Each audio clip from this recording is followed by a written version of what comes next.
Hello student, welcome to TNC exam prep. TNC exam prep में आप सभी का स्वागत है।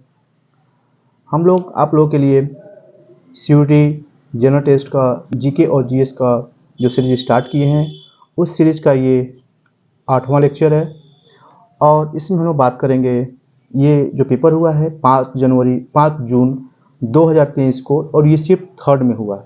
ठीक है, पेपर कब हुआ है? 5 जून 2023, तीसरे शिफ्ट में का ये पेपर है, उसको आज हम लोग डिस्कस करेंगे।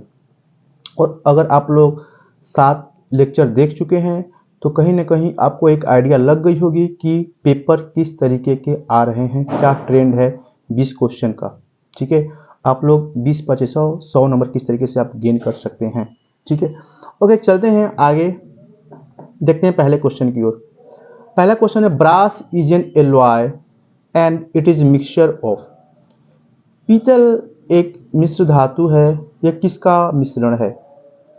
ऑप्शन दिया हुआ है जिंक और कॉपर, जस्ता और तांबा, आयरन एंड जिंक, लोहा और जस्ता, कॉपर एंड टिन, तांबा और टिन, जिंक एंड लीड, जस्ता और सीसा।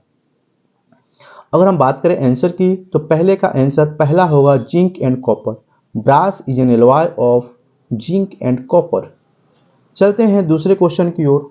दूसरा क्वेश्चन क्या कहता है, देखते हैं। The screen behind the eye lens is called. Second question है, आंख के लेंस के पीछे की स्क्रीन को क्या कहा जाता है?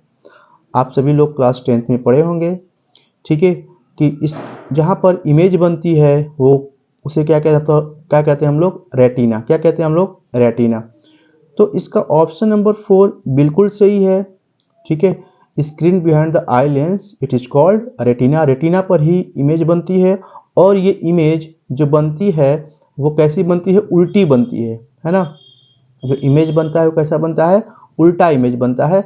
और हमारा जो सिलरी मसल है वो उसको सिलरी मसल के थ्रू, ठीक है, नर्व्स के थ्रू, ठीक है, वो क्या होता है कि ब्रेन तक जाता है और ब्रेन उसको सीधा दिखाता है।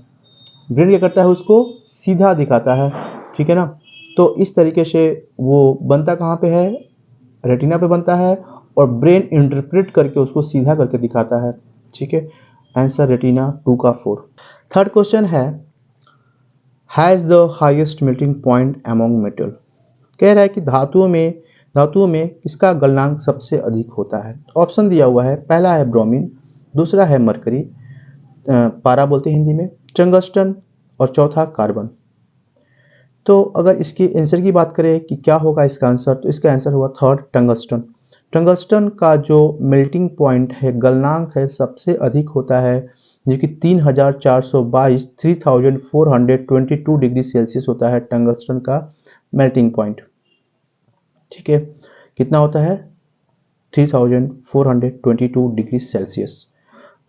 अगर ऑप्शन नंबर सेकेंड की बात करें, मरकरी। मरकरी क्या है?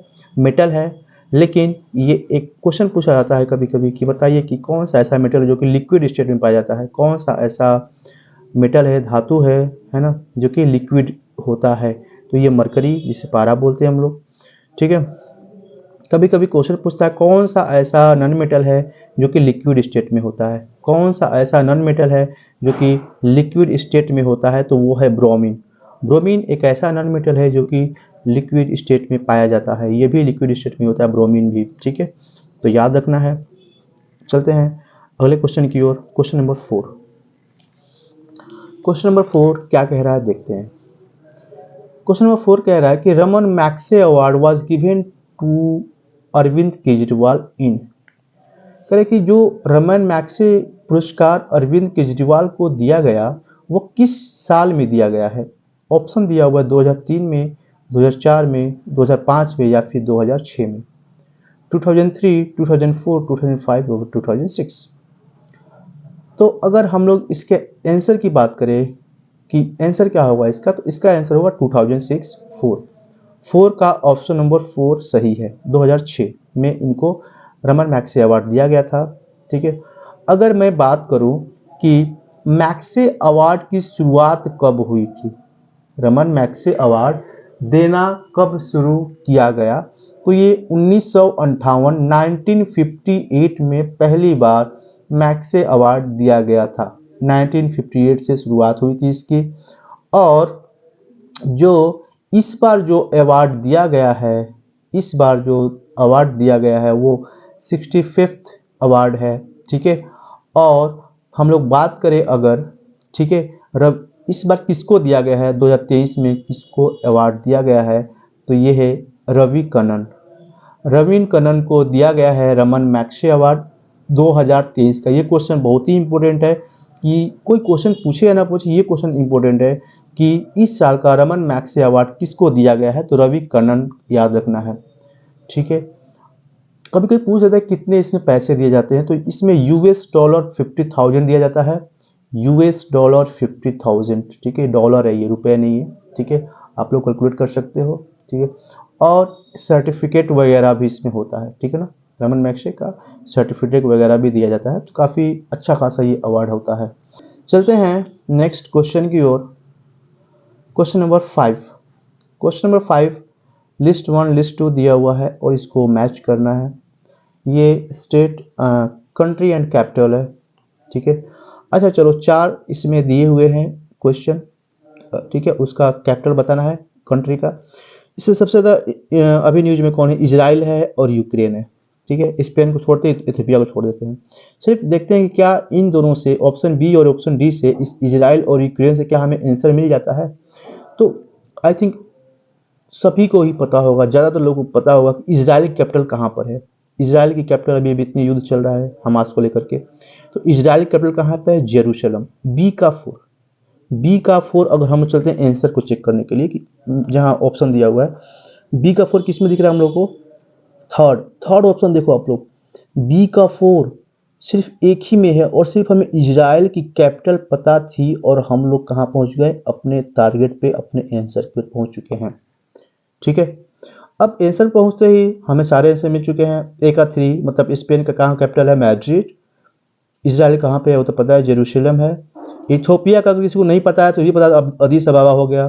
जिसको नहीं पता है आंसर मैच करके पता कर लेगा वो, अदीस अबाबा। और यूक्रेन का भी पता हुआ सभी को ज़्यादातर, क्यू कैपिटल है इस यूक्रेन कहाँ पे, क्यू, KIEV, ठीक है। क्योंकि रशिया यूक्रेन का युद्ध है ना, ज़्यादातर लोगों को पता है, तो Ukraine capital Q. Option number 5 का, 5वें का 3rd सही है। चलते हैं क्वेश्चन नंबर 6 पे।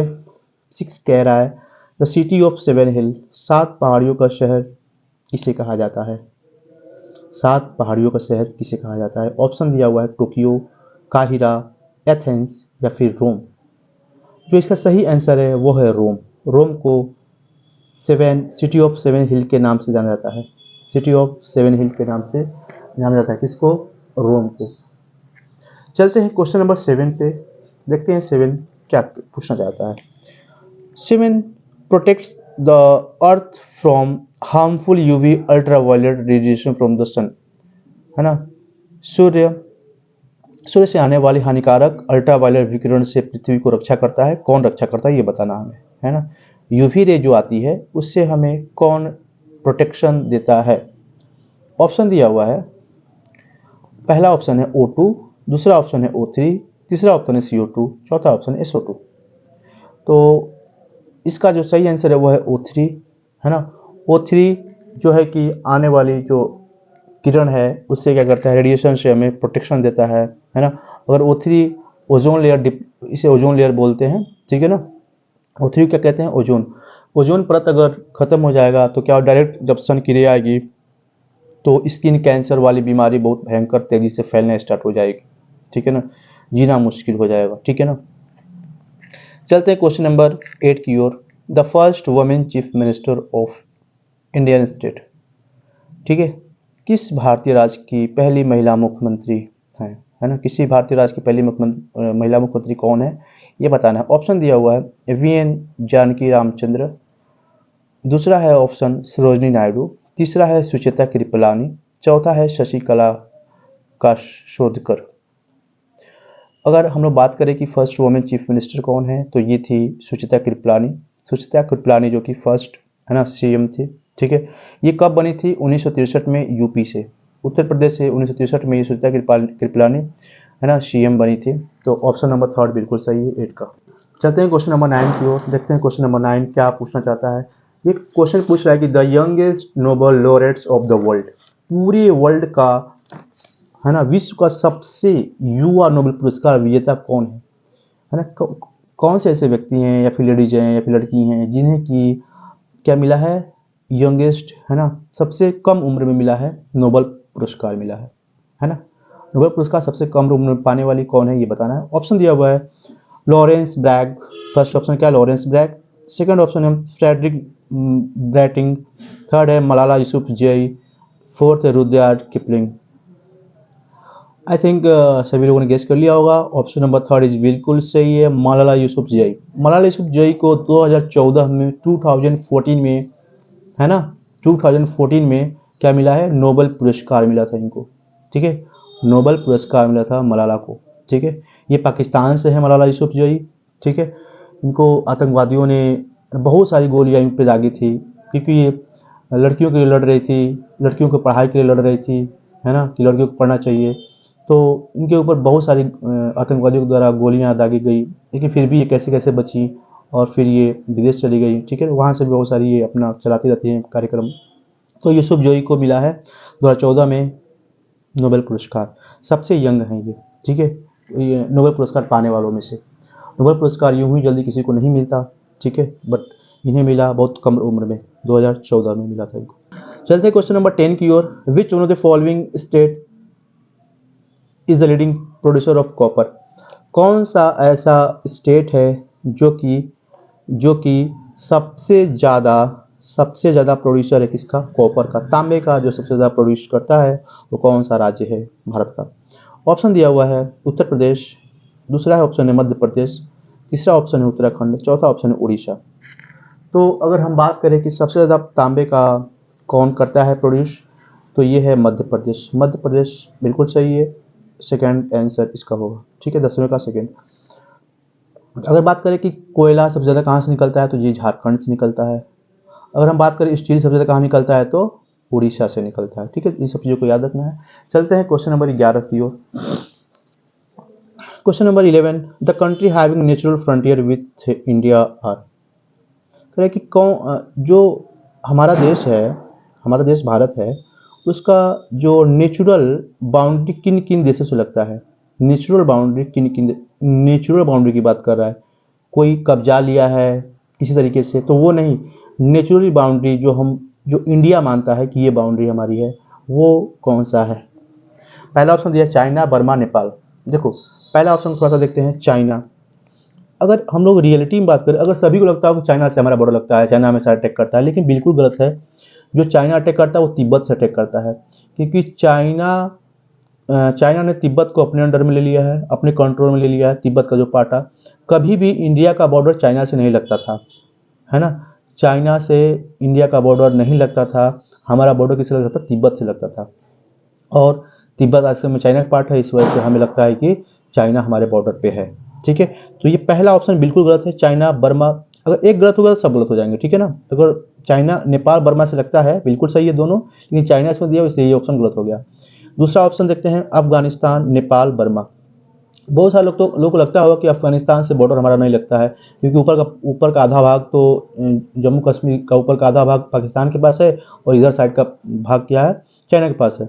इस वजह से बहुत से लोगों को लगता था कि नहीं ये भी नहीं होगा, लेकिन मैं एक्चुअल में अगर बताऊं तो अफगानिस्तान, अगर एक्चुअल हमारा जो हमारे जो भारत का जो डाटा है उसके हिसाब से, है ना, हमारा जो मैप है उसके हिसाब से इंडियन का, अफगानिस्तान से हमारा बॉर्डर लगता है, ठीक है। तो अफगानिस्तान से लगता है बॉर्डर, नेपाल से भी हमारा बॉर्डर लगता है, और बर्मा से भी हमारा, बर्मा जो कि म्यांमार बोलते हैं इसको, बर्मा को, इससे भी हमारा बॉर्डर लगता है। तो ऑप्शन नंबर 2 बिल्कुल सही दिया हुआ है। आते हैं नीचे देख लेते हैं थर्ड 4 को, चाइना, बर्मा, अफगानिस्तान। देखो चाइना तो होगा नहीं, कट कर दिया हमने इसमें। 4 में देखो 4 में चाइना दिया हो तो इसको भी कट कर दिया हमने, और पहले में भी चाइना था, इसको भी कट कर दिया। चाइना को कट करते ही हमें आंसर कहाँ मिलता है, ऑप्शन नंबर 2 बिल्कुल सही है। चलते हैं क्वेश्चन नंबर 12 की ओर। Question number 2, question number 12, question number 12 क्या कह रहा है, सर इसमें दिया हुआ सरफेस टेंशन, एक्सेलरेशन, इम्पल्स और विस्कोसिटी, इसका यूनिट बताना है सबका, ठीक है, सबका क्या बताना, यूनिट बताना। तो सरफेस टेंशन का यूनिट होता है जूल पर मीटर, सरफेस टेंशन क्या होगा, जूल पर मीटर, तो ए का हो जाएगा 3। एक्सीलरेशन का क्या होता है, मीटर पर सेकंड स्क्वायर। एक्सेलरेशन क्या होता है मीटर पर सेकंड, तो बी का 4, ठीक है, ए का 3, बी का 4, किस कहाँ मिल रहा है, option number third. Option number third बिल्कुल सही है इसका। इम्पल्स का देख लेते हैं, इम्पल्स क्या होता है, न्यूटन सेकंड होता है। इम्पल्स क्या होता है, न्यूटन सेकंड होता है। और विस्कोसिटी है ना, विस्कोसिटी पास्कल, पास्कल, ठीक है, विस्कोसिटी पास्कल, ठीक है, D1। चलते हैं आगे की ओर। ऑप्शन नंबर थर्ड 12 का, which of the following are zaid crops, कह रहा है कि इसमें से जैद क्रॉप्स कौन है, निम्नलिखित में से कौन सी जायद फसल है, रबर, कुकुम्बर, टी, चाय या फिर वाटरमेलन तरबूज। रबर, ककड़ी, चाय, तरबूज। पहले बात करते हैं, तीन प्रकार की फसलें होती हैं, क्रॉप्स होती हैं। एक होता है खरीफ, पहला सुनना ध्यान से, खरीफ, रबी, जायद। नाम ध्यान सुनो फिर से, खरीफ क्रॉप्स, रबी क्रॉप्स, जायद क्रॉप्स। तो के, अगर अल्फाबेट ABCD की बात करें तो सबसे पहले क्या आता है, के आता है, उसके बाद क्या आता है, के बाद आर आता है होगा, उसके बाद जेड आता होगा, खरीफ, रबी और जायद। तो ध्यान सुनना, तो खरीफ सबसे पहले फसल होता है जो कि जून में बोना शुरू करते हैं लोग, धान वगैरह, है ना, ये खरीफ क्रॉप में आता है ना, रहर वगैरह, है ना, अरहर वगैरह, है ना, तिल वगैरह, ये सब खरीफ क्रॉप्स हैं, ठीक है। और नवंबर अक्टूबर में कट जाते हैं, ठीक है, तो ये खरीफ क्रॉप्स होते हैं। रबी क्रॉप्स कौन होते हैं, जो कि नवंबर दिसंबर में बोना शुरू होता है और ये मार्च अप्रैल में कटते हैं। कब कटते हैं, मार्च या फिर अप्रैल में कटते हैं। तो जैसे गेहूं हो गया, चना हो गया, सरसों हो गया, है ना, सरसों हो गया, मटर वगैरह हो गया, तो ये सारे जो क्रॉप्स हैं वो क्या होते हैं, रबी क्रॉप्स में आते हैं, ठीक है। अब बात करें जायद क्रॉप्स। अब जो जैसे कि मार्च अप्रैल में फसल कट गए, पूरा खेत ऐसे पड़ा हुआ है, तो उसमें लोग सब्जी वगैरह बोते हैं, ज़्यादातर सब्जी वगैरह, है ना, ककड़ी, खीरा, लौका, तरबूजा, है ना। तो ये सारे चीज़ें जो लोग बोते हैं उस समय, है ना, खाली खेतों में, है ना, सब्जी वगैरह अच्छा चलता है, उसे बोलते हैं जायद क्रॉप बोलते हैं। उस समय क्या बोलते हैं, है ना, अप्रैल से जून तक जो ये फसल चलती है ना, सब्जी वगैरह की, उसे जायद क्रॉप से बोलते हैं हम लोग। सब्जियों की ज़्यादातर फसल इसमें होती है जायद में, खीरा, ककड़ी, है ना, तरबूज, खरबूज, ये सब जो फसल हैं, है ना, करेला वगैरह, जो भी सब्जियां जो होती हैं उस समय फसल में, है, तो वो सब होता है, ठीक है, जायद क्रॉप्स में। चलते हैं ऑप्शन की ओर कि ऑप्शन कौन कौन सही हो सकता है। देखो, रबर, कुकुम्बर, मैंने ककड़ी का नाम लिया था, ठीक है, कुकुम्बर खीरा बोलते हैं, ठीक है, तो यहाँ पे बी सही है ना। और वाटरमेलन, वाटरमेलन तरबूज, मैंने बताया तरबूज भी है, तो बी और डी, बी और डी, तो बी और डी कहीं दिख रहा है, हाँ, ऑप्शन नंबर, ठीक है ना, देखते हैं सेकंड, है ना, ऑप्शन नंबर 2 में बी और डी है, ठीक है, ऑप्शन नंबर 2 में क्या है, बी और डी है। और आई थिंक 2 3 दोनों में ही पी डी कर दिया कि ऑप्शन, शायद इसमें प्रिंटिंग मिस्टेक होगी यहाँ पे, इसी एक को हम लोग टिक कर लेते हैं, बी डी को, ठीक है। तो ऑप्शन नंबर 2 बी और डी होगा इसमें, ठीक है ना। चलो, ऑप्शन नंबर 2 बिल्कुल सही है, मतलब बी और डी क्या होगा, कुकुम्बर, वाटरमेलन क्या है, एक जायद क्रॉप्स के अंदर में आता है, ठीक है ना। चलते हैं अगले क्वेश्चन की ओर, क्वेश्चन नंबर 14। 14 क्या कर देखते हैं, which river was the life line of the Harappan and the valley civilization, Indus valley civilization, this river is mostly extinct now. कौन सी नदी हड़प्पा और सिंधु घाटी सभ्यता के लिए जीवन रेखा थी, यह नदी अब लगभग विलुप्त हो चुकी है। ऑप्शन दिया हुआ है, झेलम नदी, सिंधु नदी, व्यास नदी, सरस्वती नदी। आज भी झेलम नदी है, आज भी सिंधु नदी है, आज भी व्यास नदी है। जो सरस्वती नदी है, ये नदी विलुप्त हो चुकी है। ऑप्शन डी, ऑप्शन चौथा जो है बिल्कुल सही है, ऑप्शन 4, ठीक है ना। मोहनजोदड़ो, है ना, मोहनजोदड़ो, ठीक है ना, ये इंडस वैली के, इंडस जो नदी है उसके किनारे क्या बसा है, मोहनजोदड़ो बसा है। कभी क्वेश्चन पूछता है कि मोहनजोदड़ो के, है ना, निकट, मोहनजोदड़ो किस नदी के निकट बसा है ना, तो ये है इंडस सिंधु नदी के नीचे बगल में, ठीक है। अब कभी कभी पूछता है हड़प्पा जो शहर है वो किस नदी के किनारे है, तो वो रावी नदी के किनारे है, वो रावी नदी के किनारे है। तो इसको याद रखना, ये क्वेश्चन हमेशा फ्रिक्वेंटली पूछाता है एग्जाम में। चलते हैं क्वेश्चन नंबर 15 पे, the land of rising sun, the land of rising sun, उगते सूरज की भूमि किसे कहते हैं। ऑप्शन दिया हुआ है, बर्मा, नॉर्वे, जापान, रोम। तो ये बिल्कुल सही ऑप्शन तीसरा है, जापान। जापान को उगते सूरज की भूमि कहते हैं, लैंड ऑफ राइजिंग सन। अगर मैं पूछूं अगर कि लैंड ऑफ मिडनाइट सन किसे कहते हैं, लैंड ऑफ मिडनाइट सन किसे कहते हैं, तो ये है नॉर्वे। नॉर्वे को लैंड ऑफ मिडनाइट सन कहते हैं, ठीक है, मिडनाइट सन कहते हैं, लैंड ऑफ मिडनाइट सन। चलते हैं क्वेश्चन नंबर 16 की ओर, ठीक है, क्वेश्चन नंबर 16 की ओर। Who started the Ramakrishna Mission, ठीक है ना, रामकृष्ण मिशन किसने शुरू किया, ठीक है। तो आते हैं ऑप्शन की ओर और देखते हैं क्या क्या ऑप्शन दिया हुआ है। Annie Besant, Swami Vivekananda, Raja Rammohan Roy, Gopal Krishna Gokhale. Option second बिल्कुल सही है, स्वामी विवेकानंद ने रामकृष्ण मिशन की शुरुआत की थी, है ना, रामकृष्ण इनके गुरु थे, ठीक है, उनके नाम पर इन्होंने मिशन स्टार्ट किया था, इसका नाम था रामकृष्ण मिशन। 1897 में इन्होंने कलकत्ता में अपना मिशन शुरू किया था, बेलूर, कलकत्ता के बेलूर में 1897 में रामकृष्ण मिशन की स्थापना इन्होंने किया था, ठीक है, स्वामी विवेकानंद ने, ठीक है। स्वामी विवेकानंद ने शिकागो में, है ना, जहाँ कोई वर्ल्ड कॉन्फ्रेंस चल रहा था वहाँ पर इन्होंने पार्टिसिपेट किया था और सबसे पहली बार भाइयों और बहनों के नाम से पूरे वर्ल्ड को संबोधित किया था और काफ़ी तालियां बजी थी, ठीक है। तो ऑप्शन नंबर 2 बिल्कुल सही है। ऑप्शन नंबर 3 दिख रहा है, राजा राममोहन राय, इन्होंने सती प्रथा को खत्म करने के लिए बहुत ही प्रयत्न किया और इनके प्रयत्न से सती प्रथा 1829 में खत्म कर दी गई थी, ठीक है, 1829 में खत्म कर दी गई थी सती प्रथा को, ठीक है। चलते हैं आगे क्वेश्चन नंबर 17 की ओर। क्वेश्चन नंबर 17 क्या लिखा हुआ है, ये लिस्ट 1 लिस्ट 2 दिया, मिलान करना है यहाँ पर। Tourism day, world radio day, international day, है ना, इंटरनेशनल लेबर डे और नेशनल टेक्नोलॉजिकल डे, ठीक है, इंटरनेशनल लेबर डे और नेशनल टेक्नोलॉजिकल डे। तो कब कब है देखते हैं। टूरिज्म डे, टूरिज्म डे कब मनाते हैं, 25 जनवरी को मनाते हैं टूरिज्म डे। एक 3 वर्ल्ड रेडियो, वर्ल्ड रेडियो हम 13 फरवरी को मनाते हैं। International labour day, international labour day 1 मई को मनाते हैं हम लोग। और जो नेशनल टेक्नोलॉजिकल डे 11 मई को मनाते हैं। तो यहाँ पे 1 2 3 में कौन सा ऑप्शन होगा, तो ए का 3, बी का 1, सी का 2 और डी का 4। ऑप्शन नंबर 3 बिल्कुल सही है, 17वें का 3 होगा। क्वेश्चन नंबर 18 पे चलते हैं हम लोग, देखते हैं क्वेश्चन नंबर 18 क्या कह रहा है।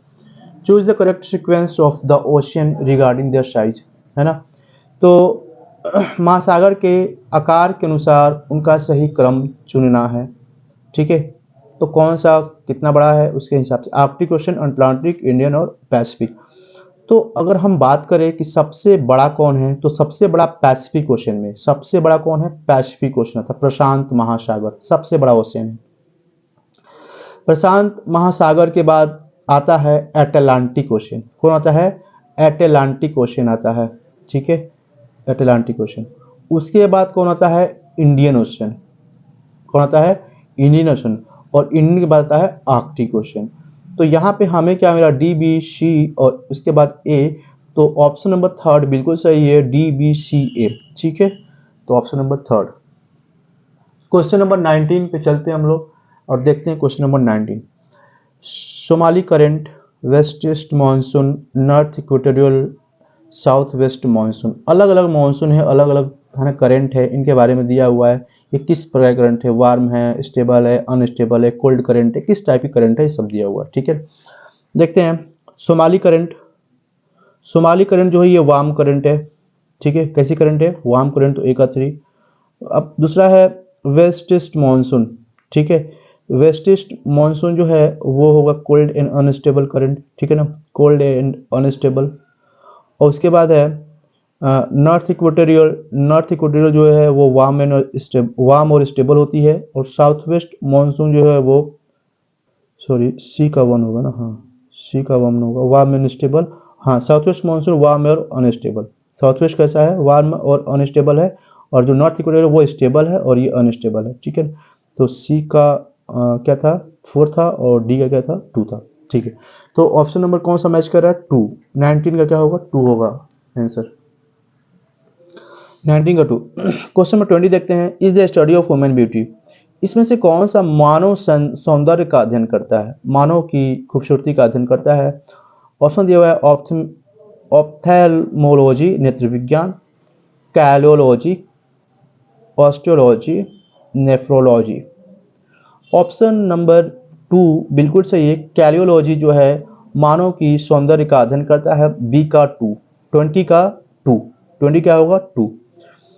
अब बात करें ऑप्थेल्मोलॉजी। ऑप्थेल्मोलॉजी किस चीज का करता है अध्ययन, स्टडी करता है, तो ये हेल्थ ऑफ आई, ना आंख जो हमारी है उसकी हेल्थ को चेक करता है ये।